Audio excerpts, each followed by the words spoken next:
Find your ways to seats. I'm glad we got a lot of chatter in here. This is fun. This is kind of the goal of this session today. A little talking going. To solve the world's problems right now. So come on in, find a seat. Welcome. Zach Henderson, Woodard & Kern, really excited to be here. Really excited to have you. Really excited to have these folks.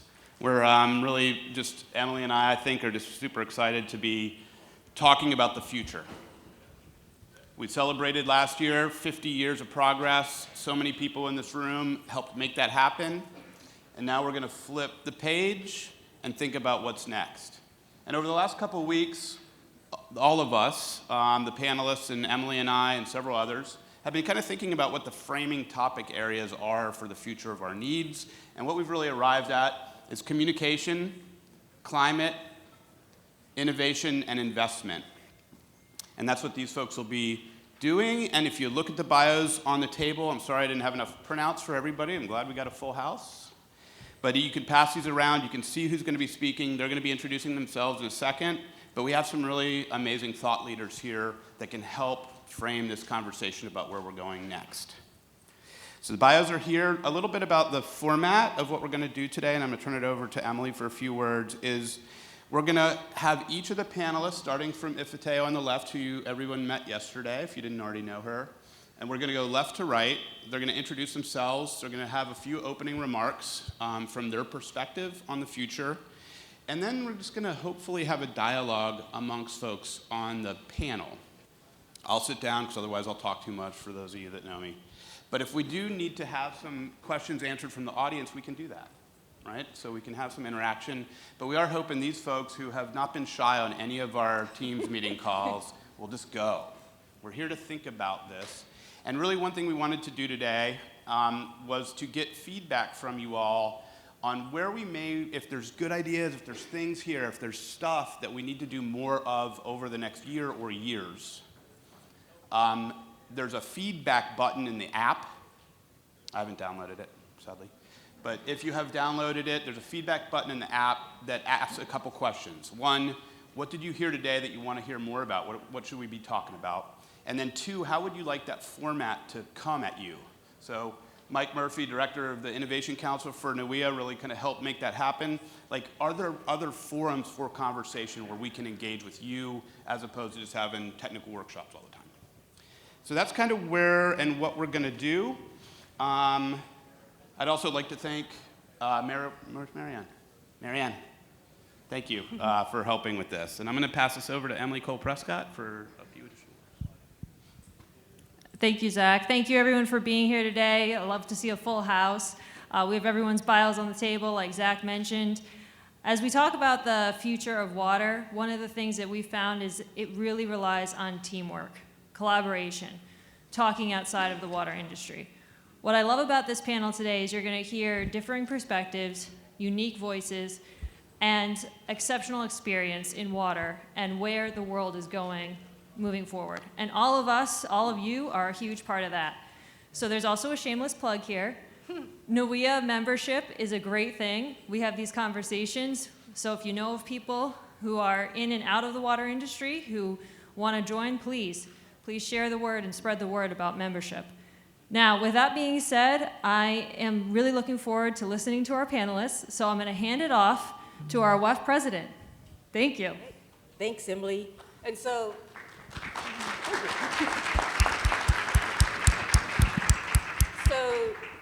again, last year, I didn't have the pleasure of being here, but and certainly in the WEF space, we've been having a lot of conversations looking back over the last 50 years and the progress that we've made since the Clean Water Act. And then yesterday we talked about what's happening, right now. And this today is really about the future and what are some of the things that we need to consider and collaborate and do. So, from my perspective, I'm my background is in wastewater process, and I design wastewater treatment plants for a living with Arcadis. But as WEF president as well, I've got to have a little bit more of a mindful eye on the broader water sector. And as we were doing our strategic plan, that was one of the things that we were talking about when we were, reaching out to the water sector. And we made a concerted effort to look also beyond the water sector that we know about it. And I'm talking about the traditional sort of utility, WEF, NEWEA space that we are all very familiar with. And looking at what are those emerging things that are on the horizon that we really need to be thinking about now and into the next 50 years. You know, what really came up, and I'm sure no surprise to a lot of y'all, you know, these emerging contaminants that we maybe didn't know about before, and, you know, increasingly lower limits. I know in the area that I live in, Florida, it's quite possible that very soon we won't be able to make any discharges into any surface water bodies, and so that makes things like reuse a lot more of an option. But as you're doing some of these things, you know, it really stretches the limits of what can I measure and how can I get to those levels and remove those pollutants, et cetera. Of course, we have climate change, and that's, you know, the impacts of the resilience of our facilities. What we do has some impact on that as well, but also a lot of the impacts of climate change are felt through water. And if our facilities aren't necessarily resilient, we can talk about getting to whatever limits we want, but we may not be able to provide basic services or to recover from certain impacts. So those are things that are top of mind for folks. Of course, we have aging infrastructure and the funding to really do that. Equity, we've made a lot of, I think undoubtedly a lot of enhancements and improvements over the last 50 years. Not everyone has benefited equally from that, and certainly there are some that have shared more disproportionately and maybe the burden of some of those building of those facilities and some of our other infrastructure that we really need to consider and rectify. Again, workforce challenges. I think pretty much everyone we asked, and certainly when you go around here, when they ask them what is the top of mind as we have all of these things to think about, workforce seems to show up, number one, as a continuing challenge, and then of course, there's just never enough investment. And part of that, again, is historically, again, our facilities are underground or behind some wall. We don't talk about ourselves. We're not as out there as others, and so that sort of has hampered our ability to do that. And really, again, in our strategic time, pushing the thought of we need to break past the silos, again, of our sort of utility sphere and go beyond into collaborating with folks who are impacted by water, but we don't necessarily talk to, but they have water challenges as well. And I know even just in setting up this panel, as we started to talk, it was like, oh, yeah, why aren't we talking about these things together and stuff? And so this is kind of the panel of getting you to think of how do we collaborate and what's out there that really we can do great partnerships with and things like that. But communicating and telling our water story, again, to folks in an accessible way about what our challenges are, why we need you to come into the sector, and all of those different things. So these are some of the things that I think we'll talk about, and each one of these folks that are on the panel represent a different part of the sector that we need to think about as our water sector and how we collaborate moving forward. So I'll let them continue to introduce themselves. Well, you said it really beautifully, Ife, and I am going to most likely reiterate some of the important points that you just made. But first, I'll introduce myself. I'm Diana Nelson.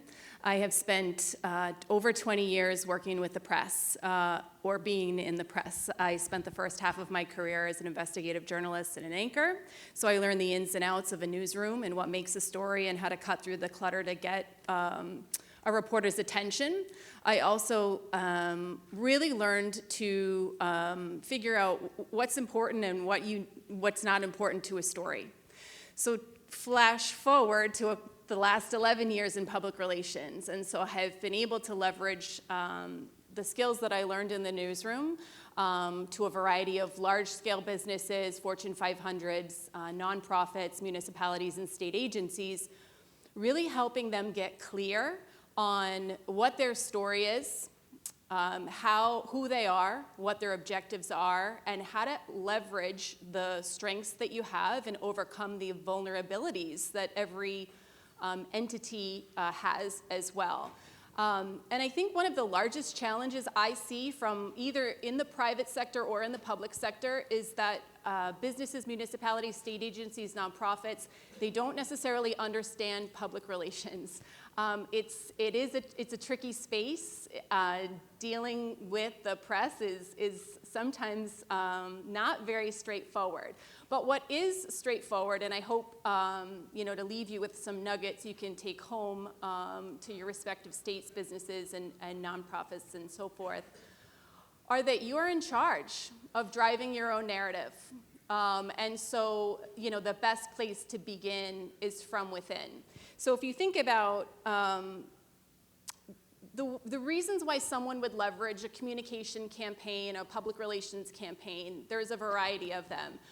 Some people come to me because their brand is not well known, or their business is brand new and they need to break into the market. Some people come because their brand has been damaged by a situation they had with a customer, or ratepayers, or a crisis that made its way into the press. But I would say the majority of clients that I work with on strategic communications and public relations just need a little bit of a shift in perception. People aren't quite getting what their value proposition is and how it can benefit them. And I think that's exactly where the water industry is today. Many folks see us as simply a public utility. We're there regardless. They turn on their faucet and water appears. And water is a bit undervalued. The story behind how that water gets there when you turn on your shower could be told in different ways, could be told in more human ways, could be told in better ways in many cases. And I think as we look forward to the future of communication and the water industry, aligning ourselves more with environmental and climate-minded alliances, more messaging, more imagery that aligns us with what does the day-to-day of our work actually entail. And I think a shift in perception of how people should think about us, how people should interact with our brand, how people should value our municipality. And we can do that by simply being more proactive in telling our own story. When you work with the media, I will say 100% of the time you will get a better outcome if you're proactive versus reactive. And I see that is some white space for the majority of those working within the water industry could lean into. So the best place to start really is getting clear on who you are, what your mission is, what your key values are, what your assets are within, whether it's a water district, a municipality, a state agency, a private business, is really getting clear on that. And then secondarily, what are those objectives? Do a SWOT analysis. What are the business problems that we have in front of us? What are our opportunities and what are our threats? And then from there is when you can actually start being strategic. You've identified who you are. You're leaning into the fact that you're going to develop a strategic external campaign to start overcoming some of the challenges, the business objectives, and celebrating the milestones as part of it. And I think that there's nothing but opportunity ahead of us. And I'm going to talk much more about this. If you have specific questions, feel free to send them my way. But I'm going to, for those who have dabbled in sort of exploring public relations campaigns and communications, the best place to start is actually with WEF. WEF has done a series of communication toolkits, and they are generic enough that the layperson can understand if you don't understand PR. Or how to use social media to your benefit, or how to leverage earned media to your benefit, creating the owned media pieces for your business or municipality. It's a really good place to get familiar with some of the tactics, building alliances, and like I said, PR, social, owned media. So that would be, if you're just getting going in communication arena, that would be my recommendation on where to start. All right. Good morning, everyone. I'm so pleased to join you all in this conversation. It was so much fun to meet these panelists as we prepared for this. I didn't know anyone, so this is a great start on our collaboration journey. My name is Alison Bowden. I'm the Director of Science and Strategy for the Nature Conservancy. I'm based here in Boston, and I collaborate with colleagues around the world. We work in all 50 US states and over 70 countries toward a world where people and nature thrive. So our focus is tackling the twin crises of biodiversity loss and climate change. And the Conservancy's goals for 2030 focus on our contribution to achieving the global goals of meeting net zero emissions by 2050, conserving 30% of land and sea by 2030, and supporting the linked Sustainable Development Goals, things like clean water and sanitation, and protecting life underwater. So we work on mobilizing action to reduce emissions and using nature-based solutions like forests and wetlands to soak up carbon, to reduce risks to people, and provide habitat. I think the future of clean water is working together in a systems framework, recognizing the interdependence of all of our goals. Here in Massachusetts, just at the end of 2022, the Executive Office of Environmental Affairs released a comprehensive report called the Massachusetts Climate Assessment. I was a member of the Environment Working Group. I think there were 5 sectors represented. And my working group concluded that the top threats to Massachusetts' environment from climate change were warming and pollution combined of our waters: freshwater, marine waters, coastal waters. So as many of you probably know, we need our coastal marshes and seagrass beds to store carbon. We need them to protect us from storms. And we need them to provide habitat for fish and shellfish, among other things. They have tons and tons of ecosystem services. That same report, the Economic Working Group or Economy Working Group concluded that lost productivity of fisheries and shellfish was among the most urgent threats to our economy. So 80,000 people in Massachusetts make their living in the seafood sector, and New Bedford is the most valuable port in the nation year after year. So these findings are an opportunity for radical collaboration among ecologists like me, water managers like many of you, fishermen, shell fishermen, emergency managers, the tech sector, finance sector. All of our goals are linked.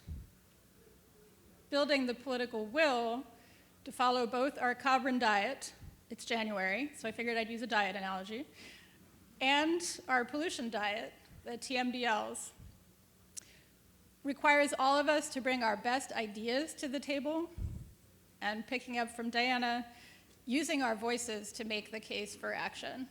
So I'm really excited to continue the conversation with all of you, and I'll turn it over to Diana. That's not confusing. There's 2 Dianas on the panel. I'm Diana Youssef. I'm the founder and CEO of a seed stage startup based in Cambridge called Change Water Labs. And we have developed a solution to extend safe water and sanitation to communities that have no plumbing. We've invented a product called the iThrone, which is a waste shrinking toilet that essentially evaporates the water content of waste. So just in case you didn't know, 95% of what comes out of us on a daily basis is actually just water, and 5% is the stuff that we don't like to think about. So what we do is we have this iThrone toilet that essentially sucks the water content out of the waste and releases it back into the environment as molecular water. So it evaporates waste. And we leverage a technology that we've invented called, we call it shrink wrap for crap. So it's all about communications and marketing. See if you can remember that through lunch. It's essentially, it works on the same principle as kind of dry fit, right? Like, so when you've got your Under Armour or whatever, your sportswear that wicks moisture away from your skin, we have a membrane that sucks the moisture out of waste and puts it back into the air as molecular water. So we are mostly targeting initially the places in the world where people don't have access to flushable toilets. So that's largely the developing world, but there are a lot of applications for this type of solution, both as a toilet, but also as a water treatment solution in the developed world as well. We just did most of the way through our second pilot deployment in an indigenous village in Panama. We're going to be also doing a deployment in Zambia. Our first deployment was in Uganda in 2020, when on March 13th, 2020, I did evacuate my team from Uganda and get them back here on a flight before all the flights closed down. But in terms of how, I think what I can speak to is the person who doesn't come from the water industry, that was very, saw water as a big problem, water sustainability, and wanted to get in and create a disruptive solution for the places that don't have any solutions. And I think so I come in from, almost an amateur's mind. And the way that I got into this was that I had been, my background is as a scientist and international development professional, and then also I'd spent a couple of years investing in spin-out technologies in the clean tech sector and the healthcare sector from government and academic labs. So I know a bit about the commercialization pathway of technology, how it gets from the lab to a product that has impact. And so and I always thought that, at some point I was going to start something, and I always gravitated around water because I thought there wasn't enough innovation in it, energy around water. And so so I was called in to help advise a NASA initiative that was looking at water recycling options on the space station. If you think about the space station as the most off-grid location you can think of, and that they have extremely limited water because the only water that they have is the water they bring up with them. So if you are going to have a sustainable situation up on the space station, every single molecule of water, spit water, shower water, pee water, every other kind of water, that you use on the space station, you have to recycle all of those molecules of water and reuse them multiple times. So at some point, somebody had suggested the idea of using breathable materials as a low energy way to pull molecular water out of waste. And it hit me that, we don't have to do that in space. There are plenty of off-grid locations in the world, and that would be, something, and they tend to be places where you don't have the energy infrastructure to support water recycling options. So, so it banged around in my head for about 4 years, and then back 10 years ago, I just decided to drop everything that I was doing and start this. And so I can also speak to the journey of how difficult that is for somebody who's outside of the industry, who has an idea to get started. I mean, it took, I'd say, we started from, we didn't even have a technology. This was an idea in my head. I had no money, I had no affiliations, I had no people to work with, I didn't have a technology, I didn't have anything. It was definitely communications and storytelling that helped me to recruit the resources I needed. And being in Massachusetts, with Mass CEC, and when Mike was running the water hub at CEC, and sort of having the universities around, there were the ability for me to eventually recruit free resources and get from concept to a technology, and then a technology to a product, and then a product to a deployment. And now we're on the path to commercialization. It's a long haul, it's difficult, it's daunting. The only reason that I kept with it was because literally nobody had any value for my time, so I had nothing else going on, and I had to stick with it. But it was tough to find. Water was, at least when I started, water was not the sector of clean tech that was attracting investment. And it's only recently that we've been able to attract investors and customer interest. So the other thing I would say too is, besides how hard the journey was, and how the only reason that I'm still here is because there was nothing competing for my attention, the other thing I would say is that I chose, as a new person in the industry, or not an expert in the industry, not somebody who had years of history working in the industry, was that I chose to, the path of least resistance in terms of developing a technology and getting it into a market, is to leave the developed markets, where I would have to compete with legacy infrastructure and legacy solutions that you have to kind of, as an innovator, you have to show that you're better than, and that you can deploy at extremely large scale before anybody will take you seriously. And so we chose to do very small scale, and we chose to go to places where there were no alternatives in terms of technology. So we look to the developing world, where there's a complete gap. And so, the difference, like we're competing with the lack of toilets altogether. So that's an easier bar for us to handle, because there isn't a lot of regulatory hurdles that we have to go through. And we don't have to prove ourselves to be better than a pit latrine, because that's pretty obvious. So anyway, that's sort of how I approach this, and that's how I can contribute to this conversation. So I'll hand it over to Kamal. Thanks, Diana. I hope we all get to sit on the throne one day. Hey, everyone. Delighted to be here with you all. My name is Kamal Daghistani. I'm a senior associate with Spring Lane Capital. We're based here in Boston. We're a private equity firm. We focus exclusively on the clean tech sector, so it's not just water, although that's one of the main pillars, but it's energy, food, waste, transportation, any nexus of those things. And pretty much in every other sector, we see water touches it in some way. So in the food sector, it could be trying to invest in indoor farms and having more efficient use of water. In the energy sector, it could be use of water for cooling towers.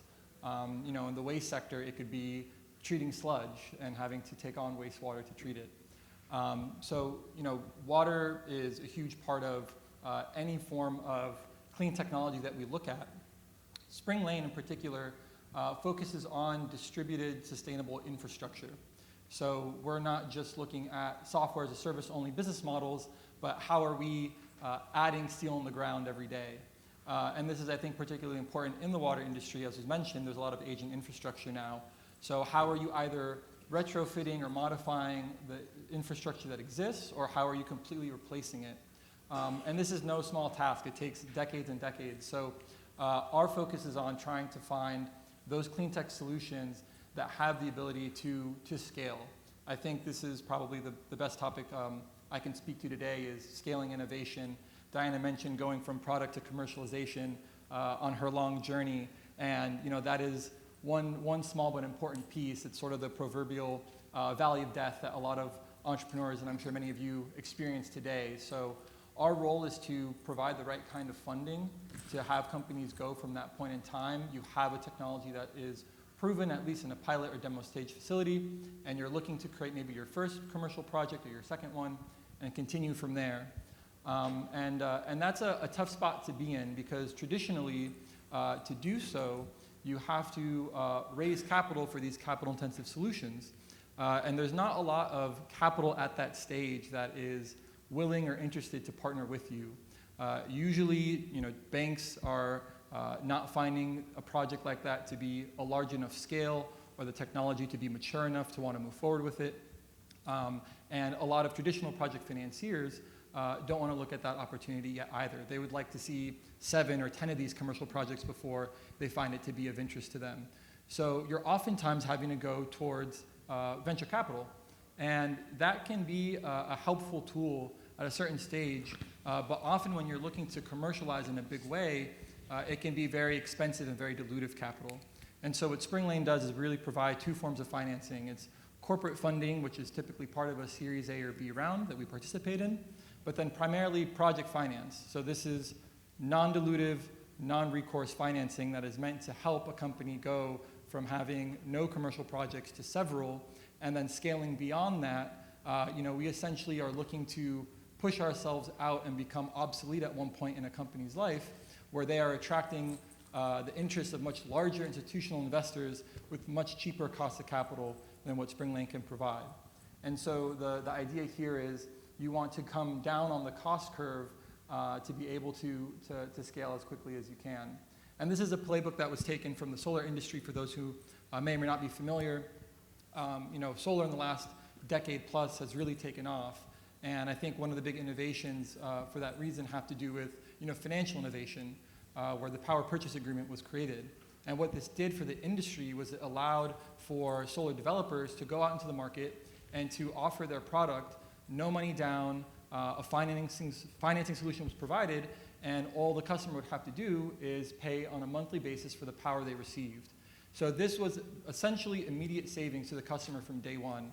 And it creates an entirely different conversation when you're going through your sales cycle with, let's say, a plant manager or whoever you might be talking to, about saying, don't spend from your capital budget on this new technology you're not familiar or comfortable with. Let me provide it for you, and sign this agreement that will give you savings day one for our solution. It creates a whole different narrative, and I think that's a huge part of what's going to help the water industry scale. So, we've been looking at a variety of different sectors now. We look at desalination, wastewater treatment, general water treatment. We also look again at different industries that touch it, such as aquaculture, which is essentially kind of glorified wastewater in our minds, and a variety of different things. And really the idea here is, we want to find companies in North America, but we also look abroad and get them through that cycle. So I think that's probably our biggest contribution here for the next 50 years is trying to get the new age of infrastructure, which we believe will be distributed, decentralized, disaggregated, and do so in a way that helps the rest of the industry, want to move forward on these new technologies as quickly as we can. Thank you, Kamal. Well, my name's Howard Carter. I'm a utility director in Saco, Maine, and I've been doing that for probably 30 of the last 50 years of the Clean Water Act, and looking forward to the next 50 years. It's a challenging time, but it's also an exciting time to be in water, where we can help bring some of these new technologies to the forefront. I know when we first was in discussion with the New England Water Innovation Network years ago, they were developing great products, but they had no end user, I guess. So where us as utilities are a perfect fit for them. It's like having a hammer and no nail. But some of the challenges that I see going forward for the next 50 years, the least important of all of them, to me anyway, and there could be different opinions, is the emerging contaminants. Yes, we have the PFAS coming now, and we have the other ones going forward. But I feel we get enough money into it, enough things, we'll solve those challenges within a few years, or how many years they may take. The second least one, or the next one, is certainly the workforce people. We need the folks, we need to get the water stories out there and tell people like we do. The importance of what we do, and a lot of things we do as utilities is not even work with our local governments enough. We really talk about the value of what we do and how it affects business development and all the different things that happen in communities. We've got to do a better job with that. But the biggest thing that scares me of all, out of all these things, is climate change and resiliency, and how are we going to handle this thing. You folks have been around a while. It wasn't 20 years ago we talked about, there's a 100-year storm. Well, now we're getting a 100-year storm every 4 years. Now what do we get now? 500-year storms? 1,000-year storms? I don't know what they are. But when you start getting 3 inches of rain in an hour and everything, it's starting to really affect these utilities. Now, that can just be from washing out your plant, the culverts in the road not being big enough, your force main's gone, your gravity main's line, and where do we really get the money to do these type of things? Is there going to be new technologies for treatment and those things? And I think we're going to go back to the sustainability part of it. We've always talked about taking the resources out of the water or doing the circular water economy. But what does that mean? Are we at the point now that we should really take seriously generating our own power and taking this stuff out of the water? Or generating our own disinfectant and those type of things? We've got to be self-sustainable, because if that road that took the culvert that took the road out, then you can't get the hypo truck there, then you're out of luck. Or the generator goes down, or you're going to wait for FEMA. Well, that might be 2 years before you get your money, but you can't get your transformers or those type of things. So those are things that keep me up at night, and how are we going to address those going forward? And I hope to help for folks like you to help move that forward. And I think if you stick around, I know it's going to be a lunchtime, but there's going to be some of the innovation people that are down in the pavilion are going to be here, and they're going to do a 2-minute pitch. I'd like to have you stick around to hear some of them folks and maybe visit them this afternoon.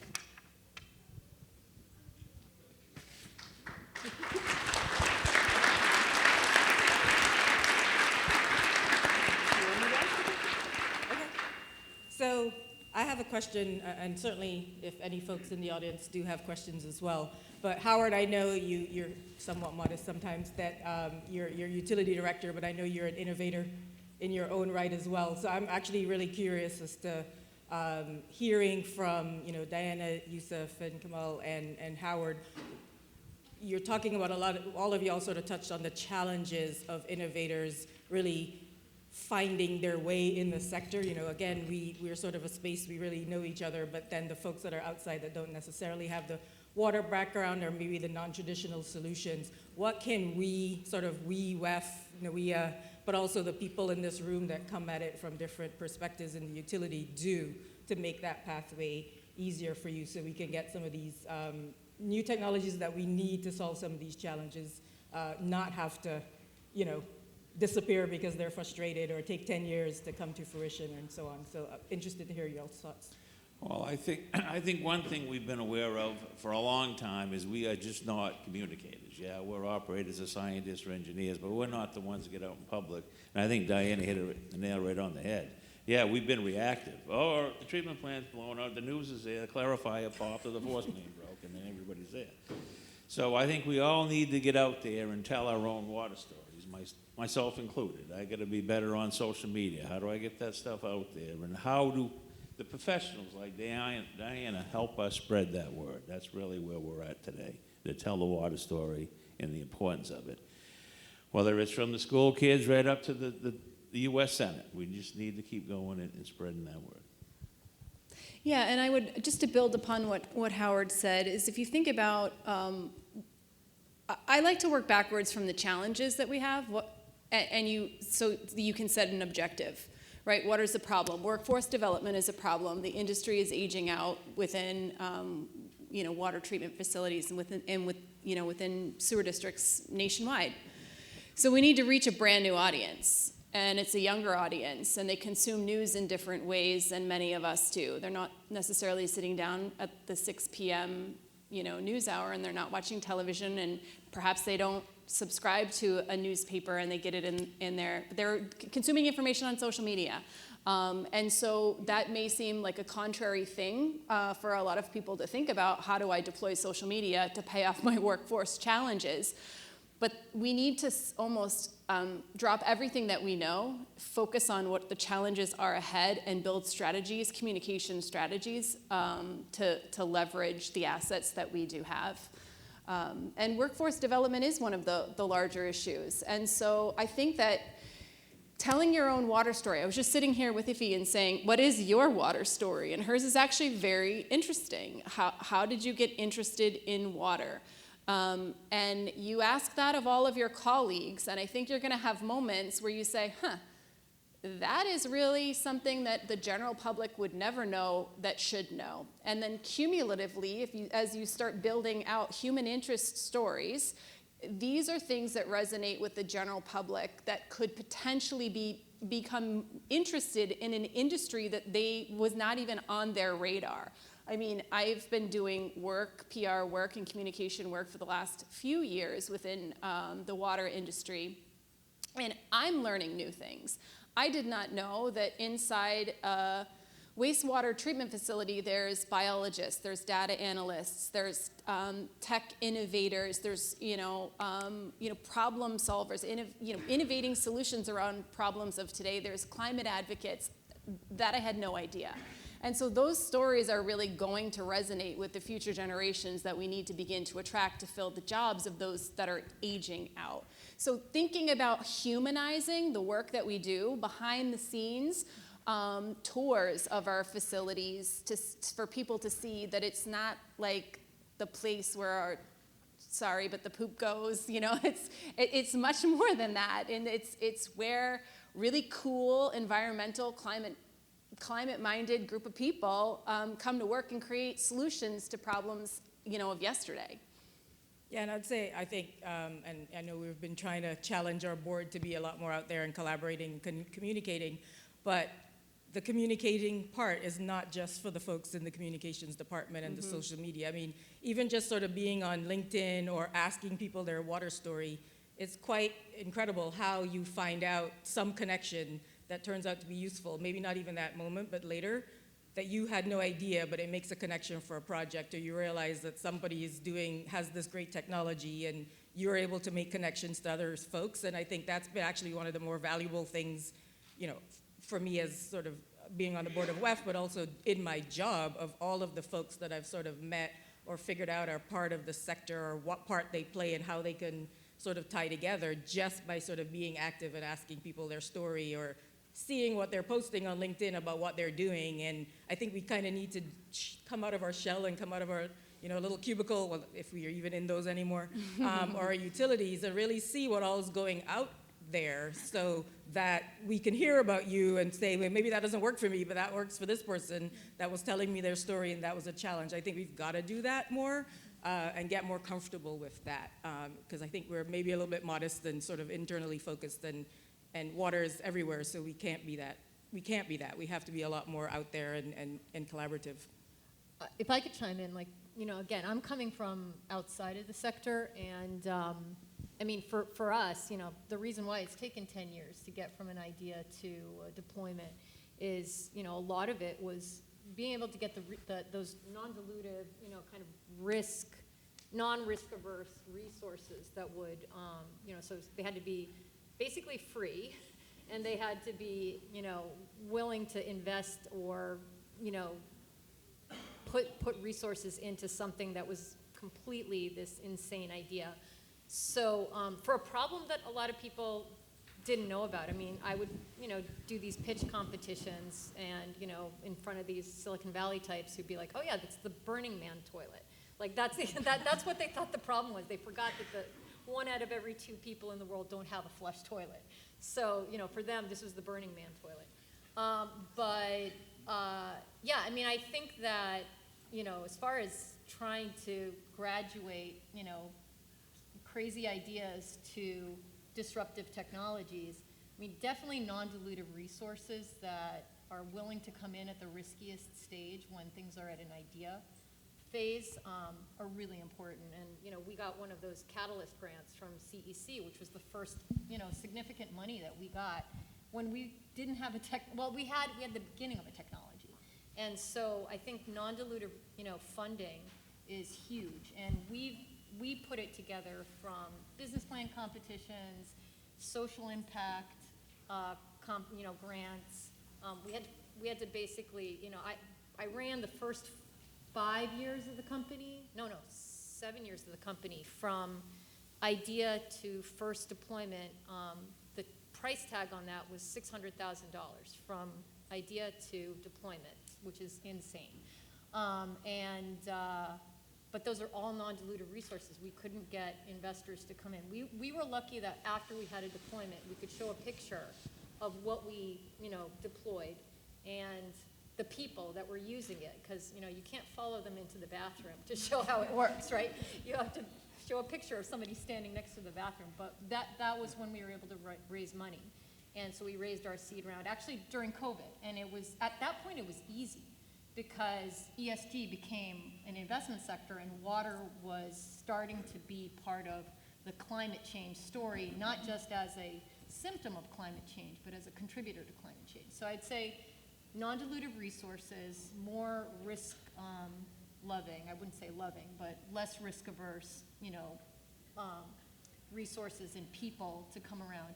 I would also say that, yeah, humanizing the story. I mean, we tell the story that, our one toilet addresses 9 out of the 17 SDGs, and most of those SDGs have to deal with people, they have to deal with gender, they have to deal with, so putting a human face on it. This isn't like a wastewater treatment plant. This is a toilet in somebody's home that makes it possible for a girl to go to school or a woman to be safer when she has to take her most private moment during the day.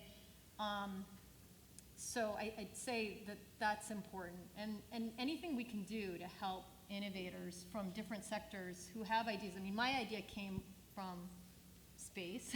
It came from science, understanding, how water works as a molecule.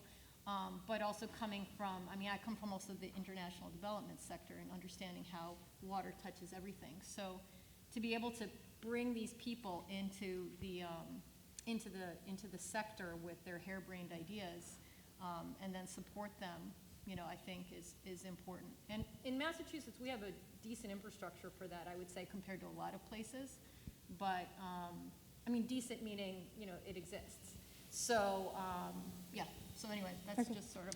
I was gonna jump in here. Kamal, you had brought up a question I think plays off of this, and Alison, you can answer this too. But the role of policy and regulation to harm or help adoption, and I wonder if Kamal, you could kind of talk a little bit about that, and then Alison, from your perspective, there as well, if you guys speak to that.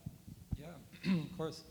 So, I think, and Diana kind of said it well, she needed a lot of non-dilutive capital to help her get to this point in her company's life. Where does that capital come from, right? It comes from a collective idea or agreement that funding needs to go to these important topics. And so without the help from Mass CEC or others, these things may not be possible. So a lot of times, we try to always find opportunities that are not reliant on government funding or on sort of stroke of the pen risk, as we would call it. But the reality is that pretty much every idea or solution company that we partner with does rely on something like that. It might be in the form of a tax credit. It might be in the form of a state grant. It could be in the form of a city rebate. Well, all of these are small but very significant ways that help reduce the risk of a project or an opportunity to allow investors to come to a decision to move forward with an idea. So sometimes we don't play a specific active role in the policies or regulations that we take part in, but we do know and we do look closely at which cities, which states are passing these bills that are providing 5-10 years of confidence that their incentives will be there, or that the state policies are incentivizing a certain water conservation or something of that sort, and it guides the capital that we have towards those resources naturally. So that can be something that is really pivotal to help us move forward with some ideas. And I can tell you the vast majority of the things that we are looking at today, for instance, are ideas that we didn't think about 2-3 years ago because we thought the financial performance or conclusion wasn't viable enough to move forward on. And then if you look back just a few months ago with the passing of the Inflation Reduction Act, there is now a whole slurry of tax incentives to push forward different industries. The water industry didn't benefit as much as maybe it could have, but these are the kind of things that we keep a very close eye on to help with our investments. Can I add one more thing too? I think it would be really important for the water industry as a whole to connect the use and recycling of water, the production of water, to a carbon number, like a number around carbon.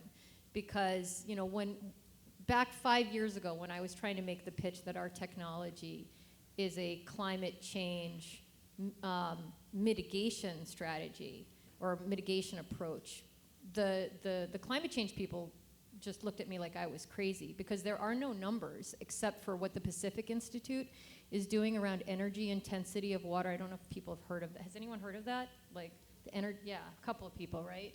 I mean, this is the amount of energy, the amount of carbon that we have to consume to make water usable and to bring it to wherever it's used and then to treat it afterwards. And what happens to the water when it's breaking down waste products, right? So wastewater and use of water and production of water all cost, and conveyance of water all cost carbon.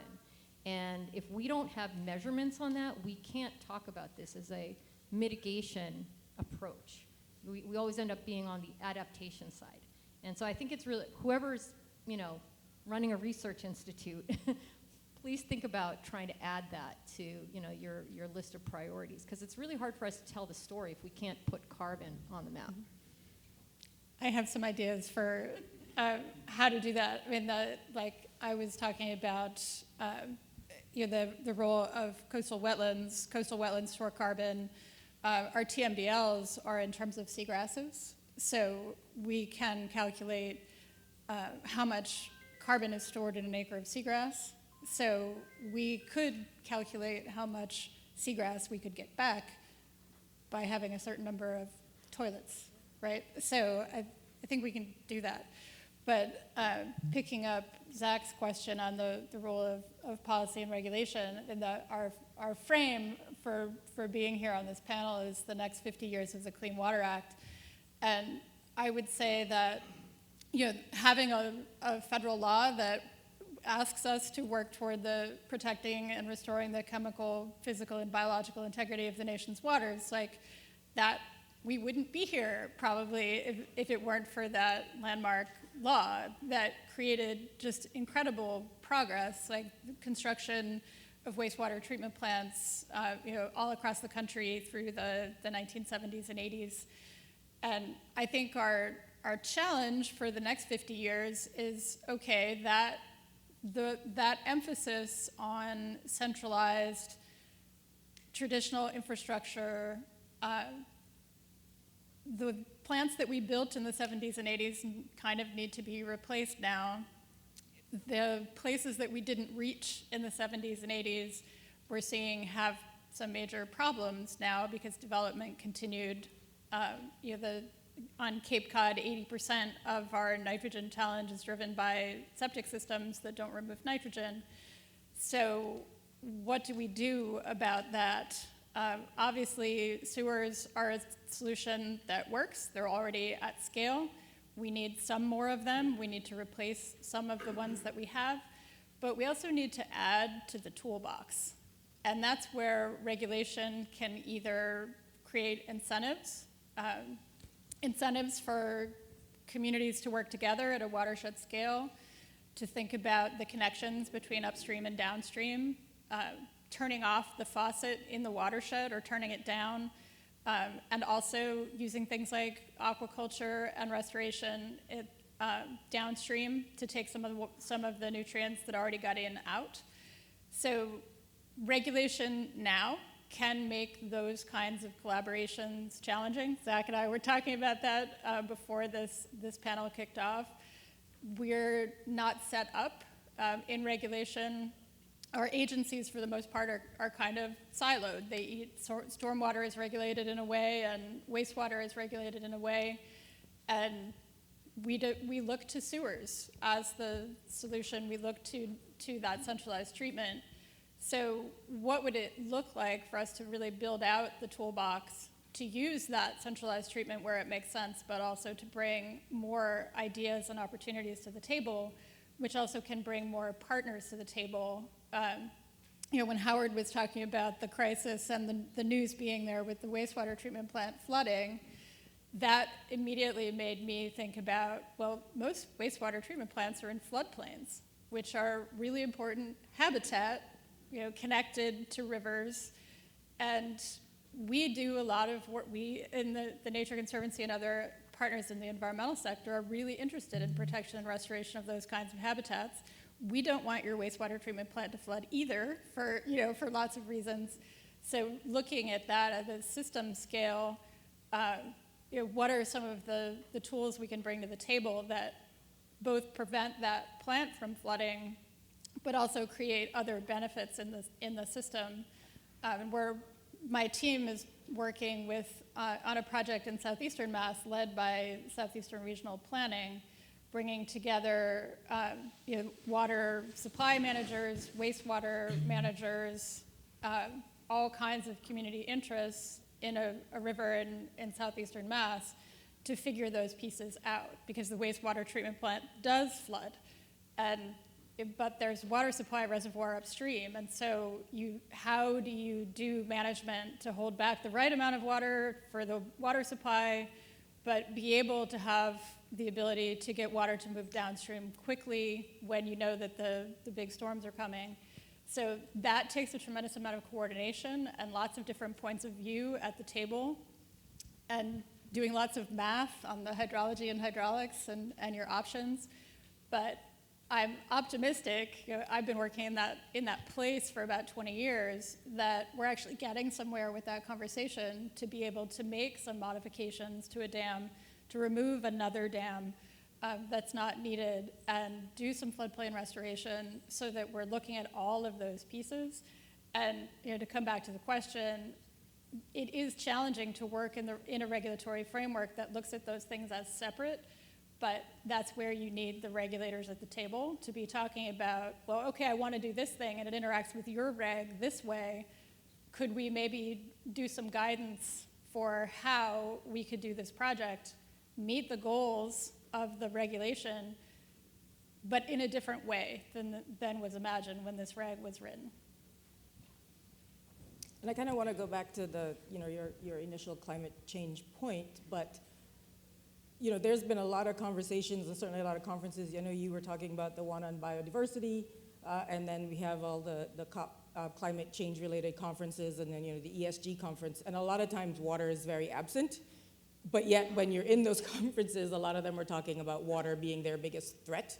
And when we talk about wanting investment and wanting people to know like what the challenges we're facing and how can we help, if we're not in those conversations, that is hampering us. I had a friend who went to school with me, and she ended up, she worked, I think she was at the World Economic Forum, and then she worked at the Global Threats Fund. And when she was there, their number one threat that when they were looking at investments and things was water. And then she became the head of water sustainability at Facebook, and they have a water program. And she was like, I don't understand why, and she used to work at MWH, now Stantec, and she was like, I don't understand why you all, every single time we have a conversation about what is Facebook's biggest challenge, it's water, right? But yet, we don't talk to you, you don't talk to us. And we of course use a lot of water in our data centers and those kinds of things. And if something happens, it's sort of their concern also that it reflects on them if you can't have continuous water and all those different things. But she was saying even then, why do we not have more of a conversation? If that is your biggest threat, if a lot of the industries, if a lot of folks, even talk about electricity, the energy sector and all of those are talking about water as their biggest concern, we shouldn't be that hidden, right? And we shouldn't be that unknown, and our challenges should not be that unknown. And we should have all of those as partners in helping us solve our challenges. So that that just kind of, when you were talking about that, just came to mind. But on top of the use of water and the availability of water, water also puts out it carbon. Does. I mean, if you Correct. look at the amount of unmanaged waste there is in the world, 4% that has enough carbon that to account for 4% of man-made methane emissions. So right. And that we're sitting talking about we need whatever to do resource recovery in our facilities and have energy recovery and all of those things, and all of those help mitigate climate change. But again, we have these natural connections and collaborations that we're not really taking advantage of. I mean, I have an insight as to why it's hard to put that on the table as a discussion point. It's because it's really hard to get that data. I mean, I used numbers from, just to be able to put ourselves forward as a climate mitigating solution. I had to do this super ballpark measurement on carbon for, what can one toilet save in terms of carbon emissions? And I mean, the error bars are crazy on my thing, but I was coming up with it, and it's only because I'm a biologist that understands sort of metabolism and can sort of come up with, okay, here's a rate of methane emission from a pile of poop, and and what would that contribute, and but I was sitting next to the people from water.org who should be the proponents of putting this data out, and they were asking me where I got the data from, and I can't be the one generating that data. It needs to be the industry groups, it needs to be the research institutions that measure it, but it's such a hyper-local problem. I mean, how I get a drop of water and how you get a drop of water are completely different energy profiles. So, and what I do with that water drop and how it has to be processed afterwards, and how you deal with that water drop and how it has to be processed and where it has to be processed are completely different. So everything in that equation is a variable with big error bars. So I don't know, I can't solve that problem. I hope somebody much smarter than me can do that, but I'm putting it out there. And we're used to, in our sector, talking about my plant is this MGD, and I'm putting out this concentration of whatever, but there may be other metrics that we need to be thinking about that other people are needing from us that we have to be thinking about providing in this next 50 years outside of, I got this coming in and I got this going out, right? It's not just that concentration, perhaps, but. Thank you, everyone. Thank you, everyone. At this point, we'd like to open it up to our audience members for some questions. I know I have a lot of questions. I could keep talking all day with all of you, but any questions here that we can bat around with our panelists?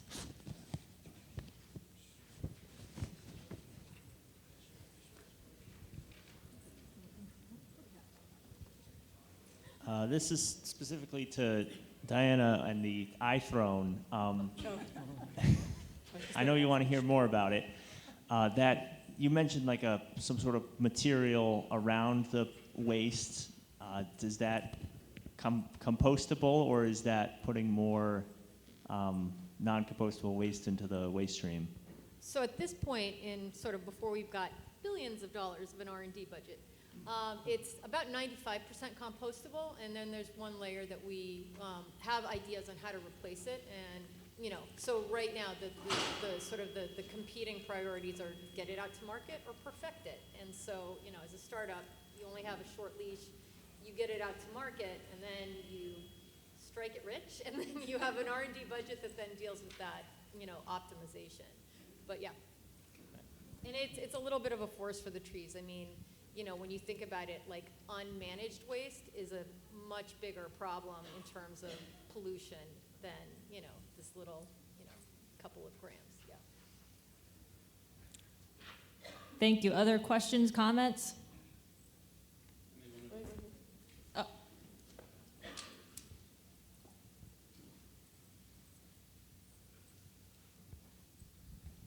Hi, thank you. So this is for Diana Nelson primarily. Once you've humanized a story or found a way to communicate your message, do you have any tips or thoughts about commenting and communicating with the public via social media, especially commenting on public comments on your social media?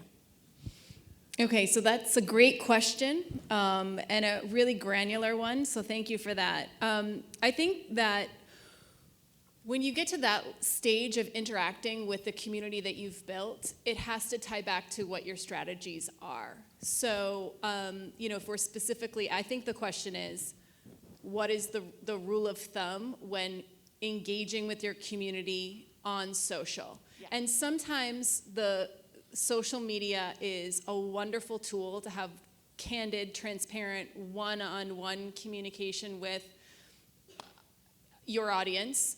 And sometimes it's a place where keyboard warriors go to throw stones because they're, not seen and they're behind their keyboard, so that can be a challenge. So I think first and foremost, on your social media platforms, you need to set a code of conduct.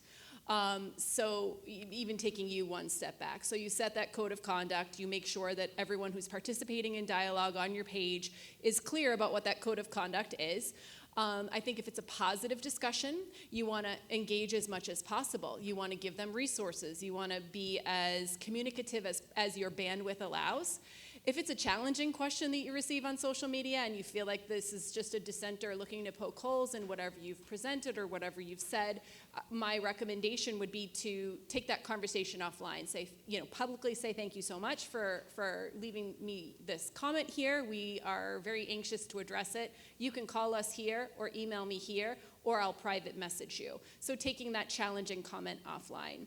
So I think ultimately it comes back to, what is your business, what are your objectives, and how does this comment fit into the social media strategy that you've created to deploy success achieving those objectives. Hopefully that makes sense. Yeah, absolutely. Thank you very much. Great, of course. Looks like we probably have time for about one more question here, or comment. Oh, great. Hi, everyone. This is for the panel. So we just are coming off the heels of an unprecedented bipartisan infrastructure law with a lot of funding. However, something I'm seeing in dialogues around how we decide which giant problem of our future to solve first, there's a little bit of community fear that might be coming into a scarcity mindset or the idea that there isn't enough pie to go around.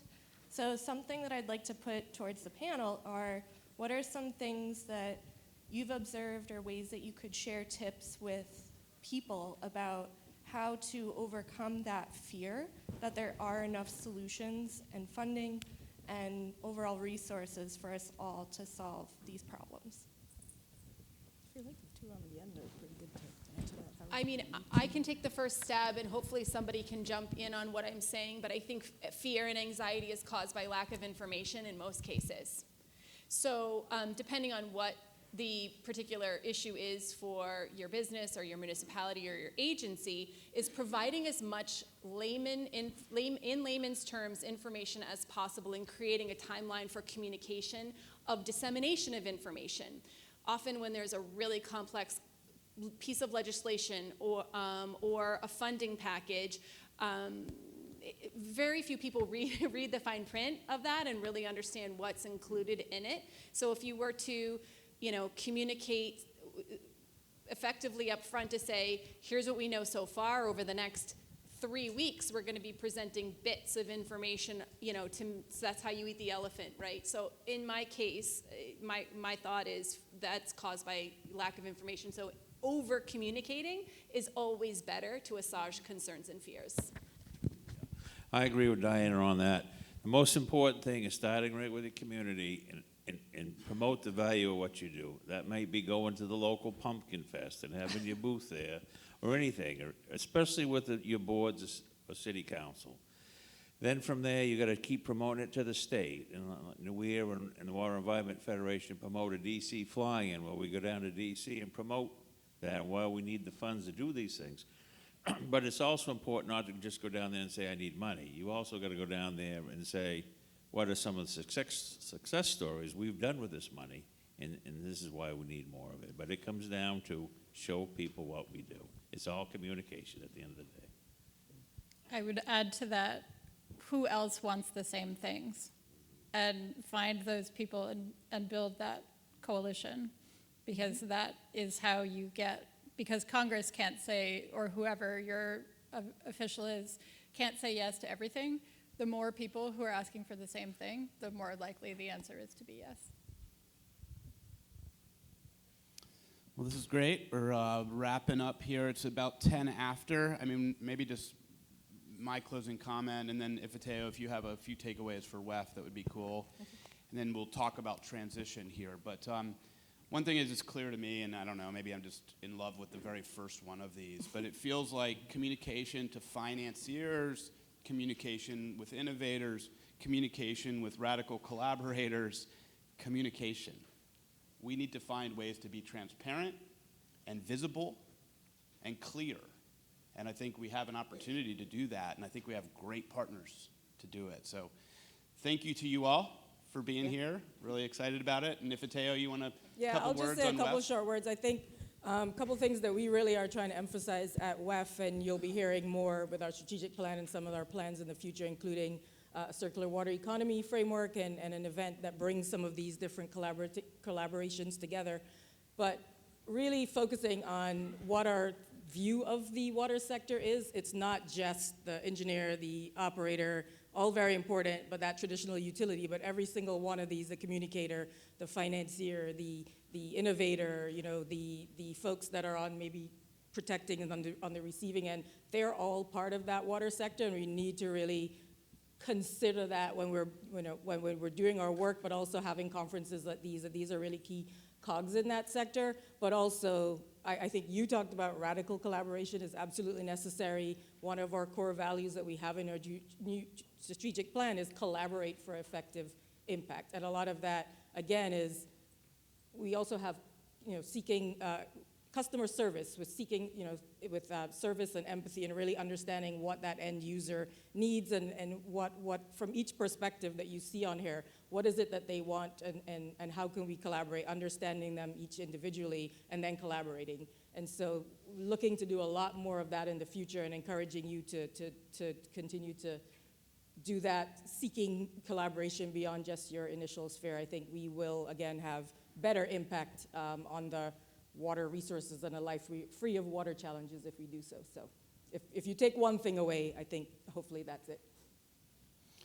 And in the interest of visibility, I think I'll change the slide here. We're going to transition a bit. We're going to thank the panelists, but we're also going to give the opportunity to Mike for you to introduce the innovators that are here with us. And there's many more innovators than these Innovation Pavilion folks. But Mike, you want to say a couple words, and then we'll wrap up. Thank you, Zach, and thank you to NEWEA. My name is Michael Murphy. I'm the director of the Innovation Council here at NEWEA. Really appreciate all of the sage wisdom from our esteemed panelists. Join us in a round of applause for them real quick.